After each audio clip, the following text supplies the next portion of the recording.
Cette affaire commence en août 2010 à Washington. Latisha Frazier est la principale protagoniste de l'affaire d'aujourd'hui. Elle est née le 3 octobre 1991 et a, au moment des faits, 18 ans.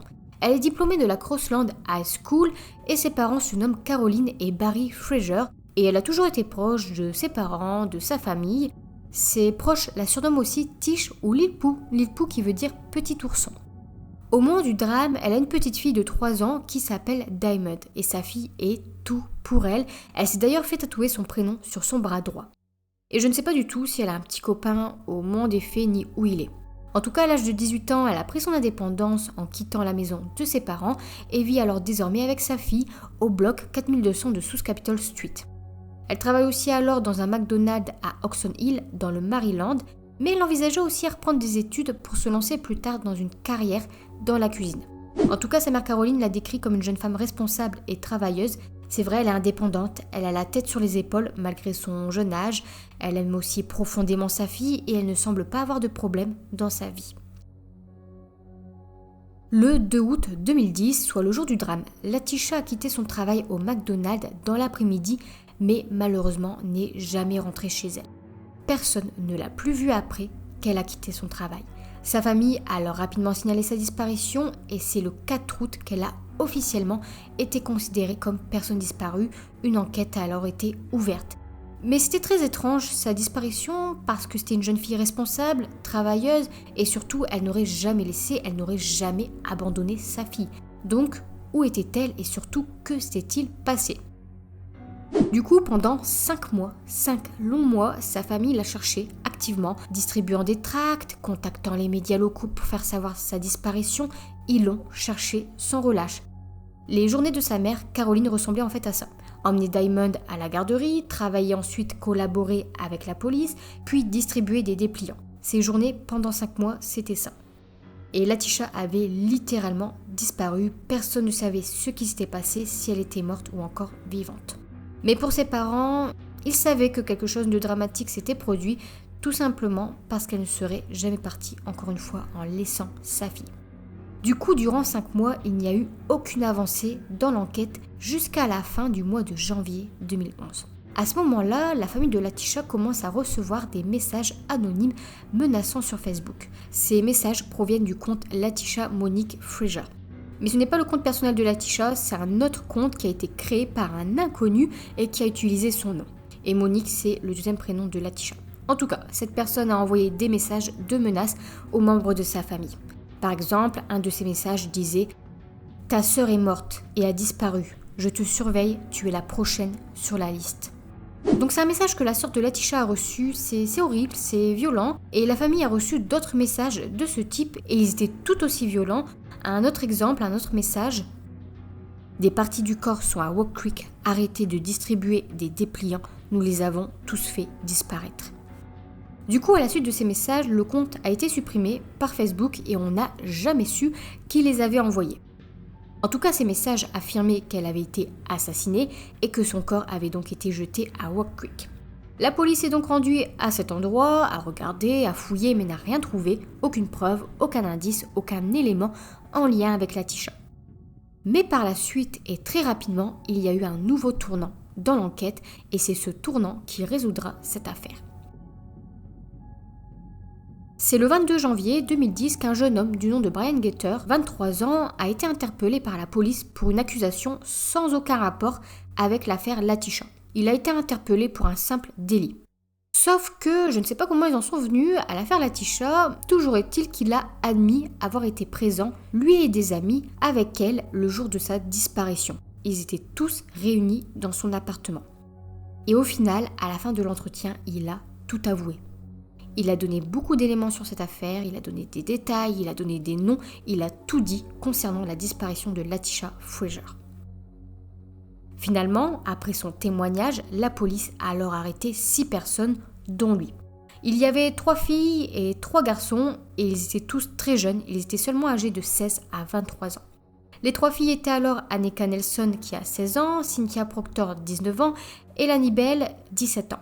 Les 3 garçons, eux, étaient donc Brian Gator 23 ans, Johnny Sweet 17 ans et Lawrence Kamal Hassan 22 ans. Et une fois interrogés, ils se sont tous retournés les uns contre les autres, mais ont tous dit que c'était Johnny Sweet, le leader du groupe. Mais maintenant, que s'est-il alors passé et qui sont ces personnes? Donc déjà, ces 6 personnes seraient des amis de Latisha, c'était son groupe d'amis. Et le 2 août 2010, lorsqu'elle a terminé sa journée de travail au McDonald's, elle est sortie et a été rejoindre ce groupe d'amis. En fait, ces personnes l'avaient appelée et lui avaient dit de les rejoindre dans l'appartement de Brian pour simplement se voir, pour discuter.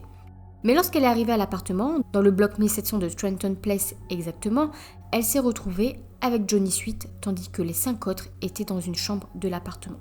Johnny l'a alors amenée dans cette fameuse chambre où les 5 autres lui ont littéralement sauté dessus.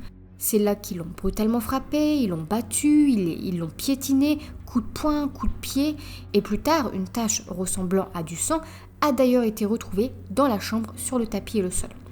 En tout cas, Latisha, forcément, elle criait, elle pleurait, elle suppliait pour que ça s'arrête, mais le groupe l'a ensuite bâillonnée avec du ruban adhésif et lui a collé une taie d'oreiller sur la tête pour qu'elle s'arrête de crier. Ils l'ont ensuite poussée dans un placard et laissée là, sauf qu'elle continuait à crier et à gémir, donc l'un des agresseurs, Brian Gator, l'a étouffée jusqu'à ce qu'elle s'évanouisse et se taise. Sauf que, évidemment, elle ne s'est pas évanouie. Il l'avait étouffée, elle était malheureusement morte. Mais le groupe pensait juste l'avoir fait taire. Ce n'est donc que plus tard qu'ils ont découvert qu'en fait elle était décédée. Le lendemain du drame, les 6 membres du groupe ont alors réfléchi à ce qu'ils pouvaient faire de son corps et ils ont alors tenté, attention, de la démembrer dans une baignoire. Mais ils ne l'ont pas fait, finalement ils l'ont jeté dans une benne à ordures. Ils ont donc mis son corps dans une benne d'un complexe d'appartements non loin et cette benne a ensuite été transportée dans une décharge en Virginie. C'est vraiment horrible. En tout cas, après avoir découvert ça, après avoir connu les faits, en février 2011, les 6 personnes ont été inculpées pour meurtre. Maintenant, ce que l'on veut savoir, c'est pourquoi ce meurtre? Pourquoi cette violence? Eh bien, selon leur dire, le groupe soupçonnait en fait Latisha d'avoir volé environ 900 $ au leader Johnny Sweet. Je dis bien soupçonné car il n'avait que des doutes. Aucune preuve qu'elle ait volé cet argent, ni même carrément qu'elle était au courant de l'existence de cet argent. Elle est morte donc violemment pour des simples doutes, pour des soupçons et pour 900 $. Sans parler aussi de la violence du crime, du guet-apens et de la lâcheté de ces 6 personnes. Et tout ça, ce guet-apens, ce meurtre est à l'origine de Johnny, 17 ans, la tête du groupe. C'est lui qui a parlé de ces soi-disant 900 $ aux autres membres du groupe. C'est lui qui leur a dit que Latisha avait donc probablement volé cet argent et les 5 autres personnes l'ont alors suivi dans son histoire, dans son délire et c'est là qu'ils ont parlé d'un plan de vengeance où ils l'appelleraient et la coinceraient dans un appartement. C'est vraiment horrible. En tout cas, ces 6 personnes devaient maintenant faire face à la justice. Ils allaient tous être jugés un par un. Lors de leur procès, Lanny Bell, Lawrence Kamal Hassan, Cynthia Proctor, Annika Nelson et Brian Gator ont plaidé coupables pour leur rôle respectif dans le meurtre de Latisha Frazier. C'est-à-dire tous les membres sauf Johnny Sweet. Lui, il a carrément nié avoir participé au meurtre, ce que nous verrons plus tard. En tout cas, les 5 autres personnes ont admis donc leur rôle dans le meurtre et ont dit avoir fait ça car ils pensaient qu'elle avait volé 900 $ à Johnny Sweet. Ils ont alors décidé de la frapper pour lui donner une leçon. Mais ils n'ont jamais eu l'intention de la tuer et ils ont tous déclaré que Johnny Sweet était le cerveau du groupe, que c'était lui qui les avait persuadés de faire ça. Voici maintenant les peines dont chacun d'eux a écopé. D'abord, Brian Gator, lui, il a plaidé coupable de meurtre au premier degré. Il a été condamné à 32 ans de prison en 2013, sauf qu'il a fait appel de sa condamnation, du coup il a eu droit à un nouveau procès. Lors de son nouveau procès, en avril 2017, il a de nouveau plaidé coupable de meurtre au premier degré et a de nouveau été condamné à 32 ans de prison. Mais la différence, il a eu le droit à une permission de sortie s'il se conduit correctement. Et aussi, lors du procès, on apprend que c'est lui qui aurait mis Latisha dans la benne à ordures. Lawrence Kamal Hassan a plaidé coupable pour meurtre au 2e degré et enlèvement pour crime. Il a été condamné, lui, à 18 ans de prison et à l'issue de sa peine, il sera placé en liberté surveillée pendant 5 ans. Cynthia Proctor, elle a plaidé coupable pour meurtre au 2e degré, d'enlèvement pour crime et de complot en vue de falsifier des preuves. Elle a été condamnée à 21 ans de prison et à l'issue de sa peine de prison, elle sera aussi placée en liberté surveillée pendant 5 ans. Annika Nelson a plaidé coupable pour meurtre au 2e degré et enlèvement pour crime et je n'ai pas trouvé de quelle peine elle a écopé.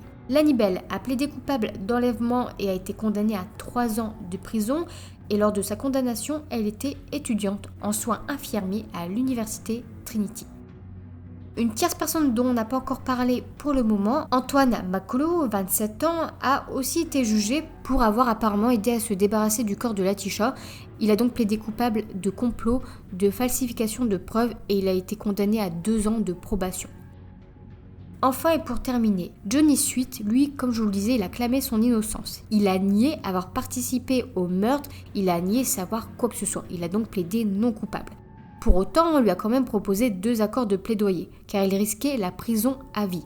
Et s'il acceptait ces accords, il encourait alors une peine de 30 à 40 ans d'emprisonnement, au lieu donc de la prison à vie. Sauf qu'il a refusé ces 2 accords, toujours en clamant son innocence. Il a donc été jugé en avril 2013, et le jury, lui, n'était pas dupe. Il n'a pas cru une parole de son innocence. Johnny Sweet a alors finalement été reconnu coupable de meurtre au 1er degré avec circonstances aggravantes, d'enlèvement pour crime et de falsification de preuves. Il a été condamné à 52 ans de prison. Et à l'écoute de son verdict, il est resté assis sans émotion. Donc voilà pour les peines de chacun. Donc cette affaire est très triste, très horrible, le crime est vraiment violent et surtout Latisha n'était même pas au courant de l'existence de ces 900 $, c'est vraiment incroyable. Mais pourquoi Johnny l'a alors soupçonné? En fait, la raison la plus probable de ce meurtre, ce ne serait pas véritablement ces 900 $, ce serait en fait la jalousie. En réalité, et malheureusement, Latisha n'aurait jamais vraiment été acceptée par le groupe. Car contrairement aux 6 autres, Latisha, elle avait trouvé un travail donc pour s'occuper de sa fille et elle était ciblée donc parce qu'elle avait commencé à travailler et avait alors cessé de traîner avec eux. Donc elle s'en était sortie, elle travaillait et malheureusement cela a conduit à sa mort. À savoir aussi, en août 2010, après la disparition de Latisha et bien avant qu'on apprenne la vérité, une vidéo est ressortie concernant Brian Gator. Une vidéo d'AB7 News où on le voit avec la mère de Latisha, Caroline. Dans cette vidéo, on le voit faire entrer Caroline dans l'appartement où Latisha a été tuée et on les voit ensuite ressortir et à un moment, il met carrément son bras autour d'elle. Dites-vous qu'il a carrément emmené la mère de Latisha dans l'appartement où sa fille est morte. C'est incroyable. Mais à ce moment-là, on ne savait pas qu'il faisait partie des coupables. Et Caroline, elle était venue simplement pour vérifier, pour lui demander s'il savait quelque chose, car il faisait partie de son groupe d'amis. Et c'est là qu'il a décidé de la faire entrer et lui a dit de regarder autour d'elle que sa fille n'était pas là. Également dans cette vidéo, une voisine a confronté Brian et a déclaré qu'elle avait déjà vu Latisha dans cet appartement avec lui et d'autres personnes, et lui il a nié cette déclaration devant la caméra. Concernant maintenant Diamond, elle est maintenant sous la garde de sa grand-mère maternelle, donc Caroline Fraser, et celle-ci a déclaré que le comportement, le tempérament de Diamond avait littéralement changé. Avant, c'est-à-dire c'était une petite fille agréable, décontractée, et maintenant elle était devenue provocante, avec un caractère difficile, elle avait totalement changé. Du coup, elle a dû rencontrer des travailleurs sociaux, suivre même plusieurs programmes, et finalement, cela en devenait tellement inquiétant, son comportement, que ses professeurs, les travailleurs sociaux, ont recommandé qu'elle soit évaluée par un psychologue pour enfants et spécialiste du développement.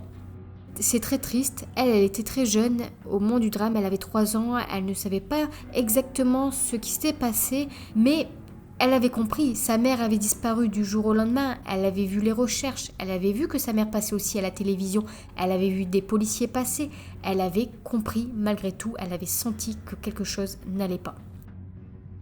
Concernant le corps de Latisha, il n'a jamais été retrouvé, malheureusement. À vrai dire, il n'y a jamais eu de recherche non plus. car comme le corps a été mis dans une benne à ordures puis que cette benne a été transportée dans une décharge, il y avait malheureusement peu de chances que son corps soit retrouvé. Selon les autorités, la recherche prendrait en fait beaucoup de temps, au moins 6 mois, coûterait beaucoup d'argent et serait surtout dangereuse à cause apparemment du niveau toxique de méthane, de déchets dangereux, pour finalement peu de garanties et de très faibles chances de la retrouver.